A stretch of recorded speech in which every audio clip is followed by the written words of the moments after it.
Bismillahirrahmanirrahim. Assalamualaikum warahmatullahi wabarakatuh. Bertemu lagi dengan saya, Bu Titi, dengan pembahasan mikrobiologi umum dengan topik yang berikutnya. Dan mudah-mudahan kita masih tetap diberi kesehatan sehingga bisa mengikuti perkuliahan dengan baik.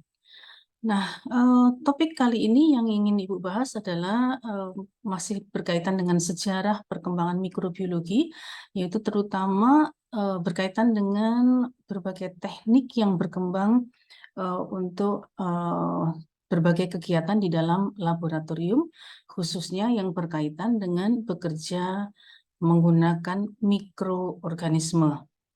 Nah, jadi berbagai teknik yang dikenal saat ini dan digunakan saat ini memang berasal dari penemuan-penemuan baru yang berkaitan dengan berkembangnya ilmu mikroba atau mikrobiologi. Nah, adapun tujuan dan capaian pembelajaran yang ingin dicapai antara lain adalah setelah mengikuti kegiatan ini, mahasiswa diharapkan mengetahui dan memahami tentang perkembangan teknik, terutama yang berkaitan dengan penggunaan mikroskop atau teknik mikroskopi, kemudian berbagai teknik yang berkaitan dengan postulat Koch, meliputi isolasi, propagasi, inokulasi, sampai dengan reisolasi dan sebagainya. Kemudian juga teknik-teknik yang berkaitan dengan kegiatan sterilisasi dan juga pewarnaan sel. Nanti kita akan bahas satu persatu berkaitan dengan teknik tersebut. Nah, yang pertama kita kembali dulu ke postulat Koch. Postulat ini masih ingat ya, jadi dikembangkan dan dicetuskan serta dikembangkan oleh Robert Koch. Jadi ini merupakan satu seri percobaan dengan tahapan-tahapan yang digunakan untuk membuktikan atau untuk mengetahui bahwa organisme tertentu menyebabkan penyakit tertentu. Ya, ini juga kembali lagi ke cerita bahwa Robert Koch lah yang menemukan bahwa penyebab penyakit antraks pada ternak, yaitu pada sapi, adalah Bacillus anthracis melalui tahapan-tahapan di dalam postulat Koch. Nah, sekedar mengingat kembali bahwa postulat Koch ini ada 4 tahapan dan masing-masing tahapan ini bisa membuktikan keterkaitan antara patogen atau penyebab penyakit dan penyakitnya.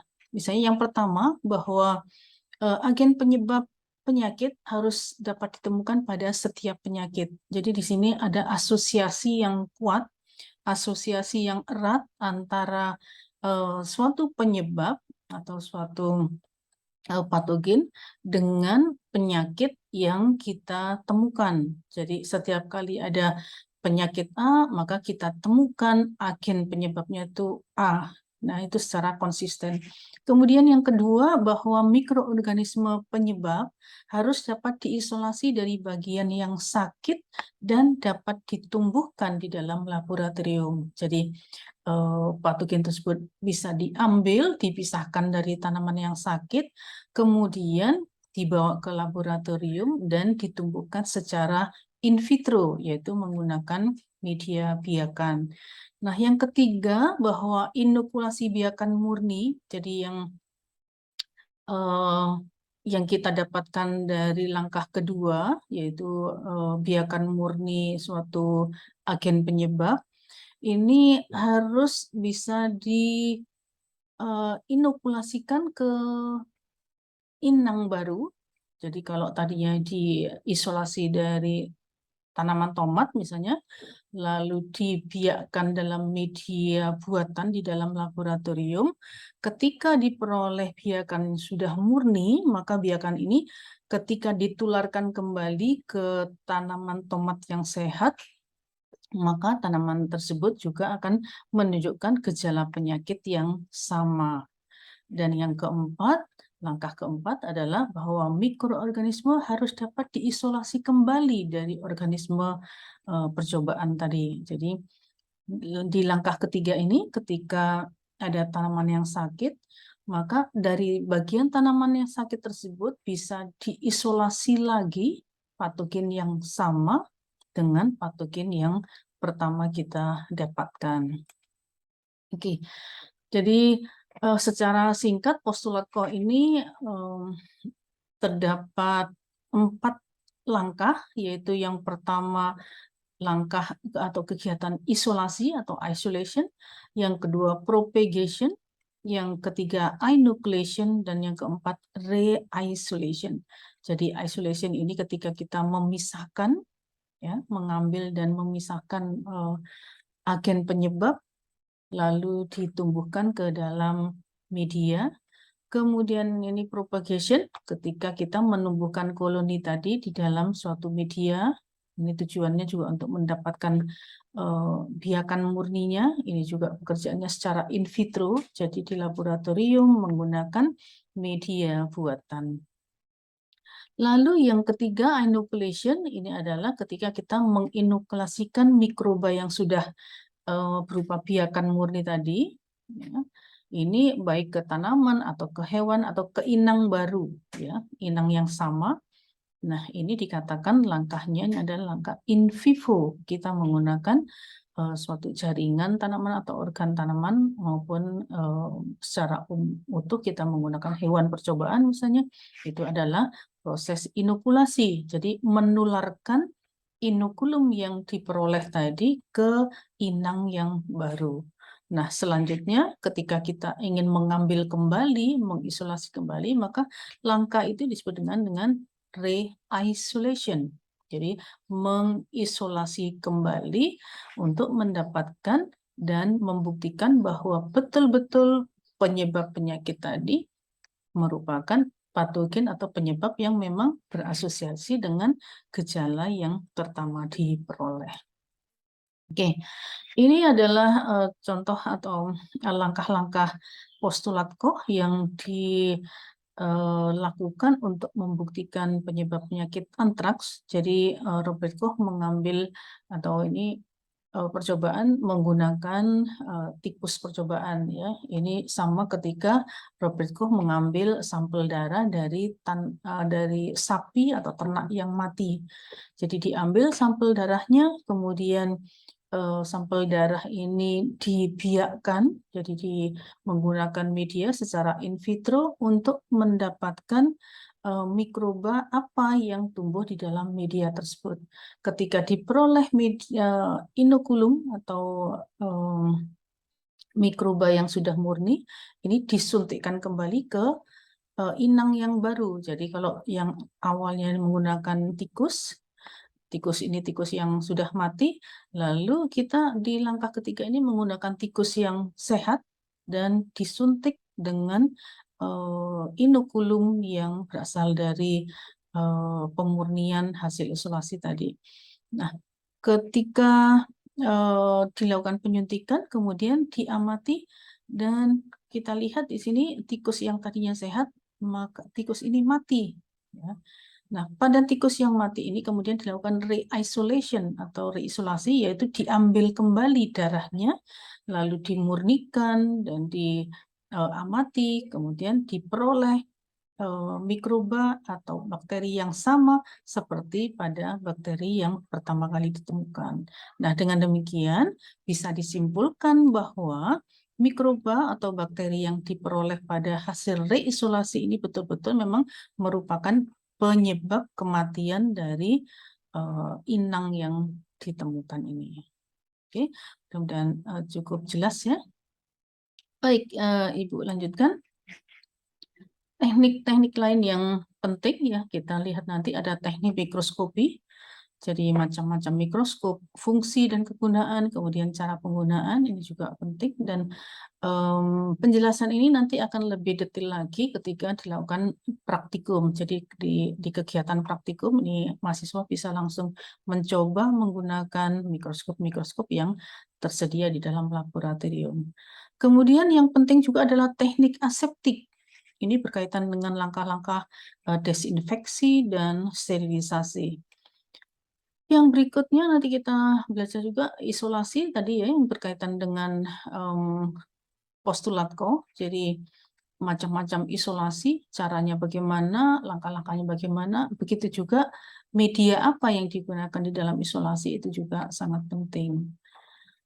Dan yang juga akan kita bahas adalah teknik pewarnaan atau staining. Nah, ini juga dilakukan untuk apa? Jadi tujuannya apa? Kemudian bagaimana melakukan? Ini tergantung pada masing-masing langkah atau jenis dari pewarnaan yang dilakukan.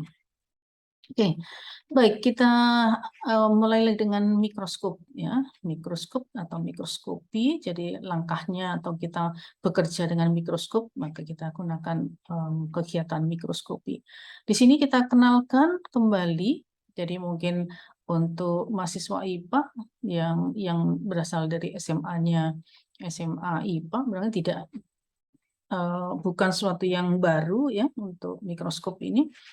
Jadi kita kenal yang pertama ada mikroskop stereo atau stereo microscope. Ini beberapa contohnya ya, yang besar ini adalah. Nah, kita lihat adanya perbedaan dari mikroskop di sebelah kiri dan sebelah kanan ini adalah jumlah lensa okuler yang dimiliki. Coba kita lihat ya, ini adalah lensa okuler, itu merupakan lensa yang berdekatan dengan mata pengamat. Jadi kita mengamati itu langsung menempel pada lensa okuler. Sedangkan lensa yang kedua ada lensa objektif, itu nanti yang berdekatan dengan objek yang ingin diamati. Nah, kita perhatikan perbedaan ketiga mikroskop ini. Ya. Yang kiri ini adalah mikroskop dengan 2 lensa okuler, yang ini dengan 3 lensa okuler. Di sini ada satu lagi untuk memasang lensa.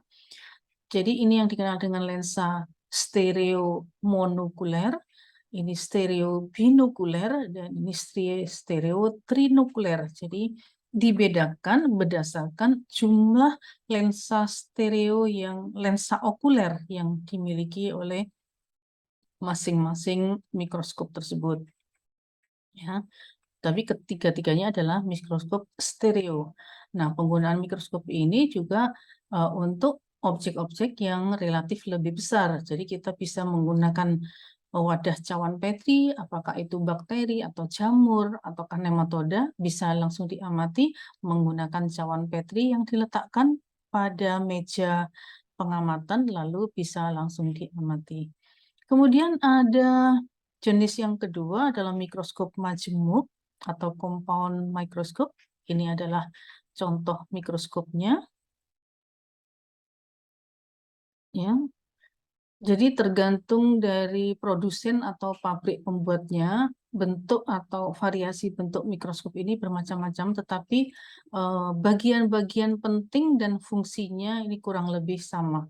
Jadi ini untuk mikroskop majemuk atau compound microscope. Di kiri ini adalah yang monokuler, jadi mikroskop majemuk monokuler dan mikroskop majemuk binokuler. Jadi di sini okulernya hanya satu, sedangkan untuk ini lensa okulernya ada 2. Sedangkan lensa objektif ini kurang lebih sama, jadi ada satu set dengan berbagai ukuran kekuatan lensa. Ini tergantung juga dari jenis mikroskopnya. Ada yang 3 jenis lensa objektif, ada juga yang terdiri dari 4 lensa objektif, masing-masing mempunyai kekuatan perbesaran yang berbeda-beda. Jadi kalau 4 biasanya ukuran pembesaran adalah 4 kali, kemudian 10 kali, 40 kali, dan 100 kali. Itu di beberapa mikroskop bisa dimodifikasi menjadi hanya 3 lensa okuler. Baik, kita lanjutkan. Ini adalah cara penggunaan mikroskop. Jadi sedapat mungkin harus bekerja menggunakan meja yang kuat, yang bisa menahan beratnya mikroskop sehingga menghindari terjadinya kerusakan atau akibat jatuh, mengguling, dan sebagainya. Nah, ini ditunjukkan bagaimana meletakkan lensa yang digunakan dan dipilih untuk mengamati objek tertentu. Nah, perbedaannya jelas sekali di sini dengan mikroskop stereo, yaitu pada mikroskop majemuk, maka untuk pengamatan objek harus kita siapkan dalam bentuk slide atau sampel yang disiapkan dengan cara menggunakan gelas objek atau objek gelas atau dikenal juga slide. Setelah dibuat spesimen, lalu sampel ini ditutup dengan kaca penutup atau cover slip, baru kemudian bisa diamati di bawah mikroskop. Nah, ini untuk menunjukkan bahwa ketika kita mengamati mikroskop, mengamati objek melalui mikroskop, maka sangat disarankan kedua mata pengamat itu dua-duanya terbuka, baik itu ketika menggunakan dua lensa okuler maupun menggunakan satu lensa okuler, mata tetap terbuka sehingga bisa mengamati dengan baik. Oke.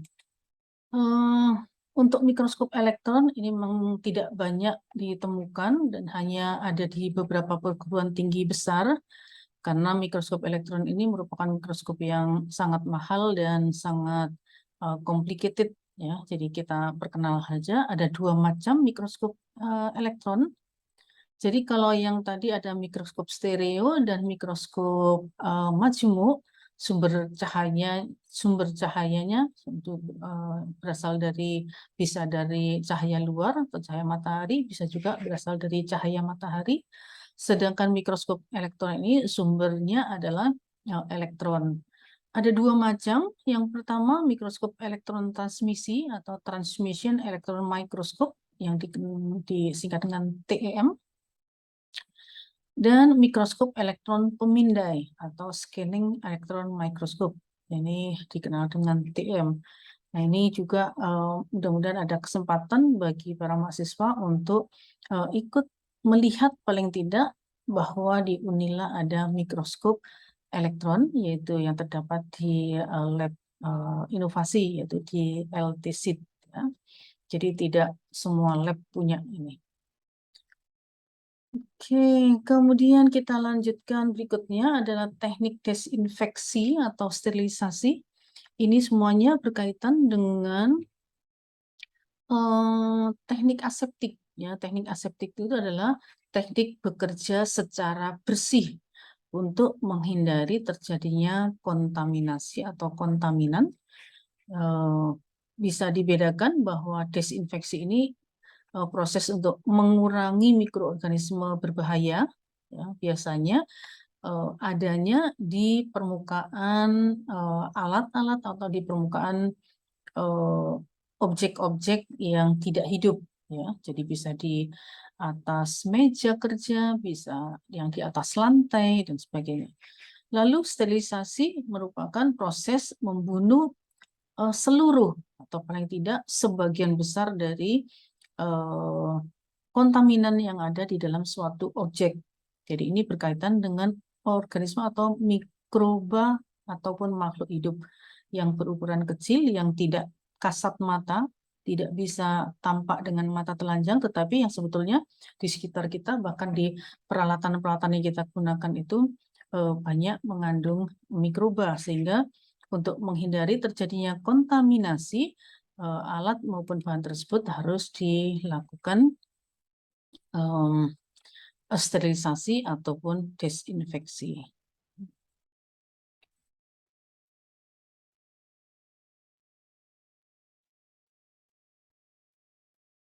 Nah, ini adalah salah satu juga teknik aseptik yang dilakukan di suatu laboratorium yang berkaitan dengan langkah-langkah bekerja dengan mikroorganisme tanpa terganggu oleh adanya kontaminasi atau masuknya mikroba lain yang tidak dikehendaki. Ya. Jadi ini salah satunya ketika kita ingin memindahkan suatu mikroba dari suspensi, ya, memindahkan atau memasukkan mikroba dalam suatu suspensi, kita memanfaatkan tabung reaksi yang berisi mikroba yang ditutup secara steril. Kemudian kita menggunakan ose, ya, jarum ose, dan kita juga memerlukan pemanas, lampu Bunsen atau lampu gas dan sebagainya. Ini untuk memastikan bahwa lingkungan bekerja kita tersterilkan dari mikroba-mikroba yang ada di udara sekitar kita bekerja. Ya, jadi untuk alatnya biasanya kita bekerja di dalam laminar flow, tetapi di dalam laminar flow juga tetap kita harus menjaga kebersihan atau mencapai atau memenuhi teknik aseptik tadi, jadi diperlukan pemanas. Nah, ketika kita ingin memindahkan, maka jarum ose ini lebih dulu dipanaskan sampai berpijar, ya, sampai menyala, kemudian dibiarkan sebentar untuk mendinginkan, atau bisa juga loop ini disentuhkan pada bagian tepian dalam dari tabung reaksi yang sudah dibuka. Nah, ini diperhatikan, ya. Jadi ketika membuka, kapasnya pun juga diambil secara aseptik. Jadi secara hati-hati diambil, bukan diletakkan di meja. Jadi tetap dipegang. Selanjutnya, mulut dari tabung reaksi tadi dilewatkan ke atas api. Ini untuk menghindari terjadinya kontaminasi pada permukaan mulut tabung. Baru kemudian eh, jarum ose yang sudah dingin tadi kita sentuhkan pada permukaan inokulum yang ada di dalam tabung reaksi. Nah, sebelum ditutup kembali, maka tabung reaksi tadi juga kembali dipanaskan permukaannya, ya, mulutnya pada dekat api, baru kemudian ditutup. Nah, dengan demikian, jika kita mempunyai cukup banyak inokulum di dalam tabung reaksi tadi, ketika awal penggunaan masih steril, dan di akhir penggunaan pun dijamin masih tetap steril jika kita memenuhi langkah-langkah ini. Ya. Oke, jadi mungkin itu dulu video yang berkaitan dengan teknik sampai dengan teknik aseptik. Berikutnya kita akan lanjutkan dengan video yang berikutnya. Terima kasih. Assalamualaikum warahmatullahi wabarakatuh.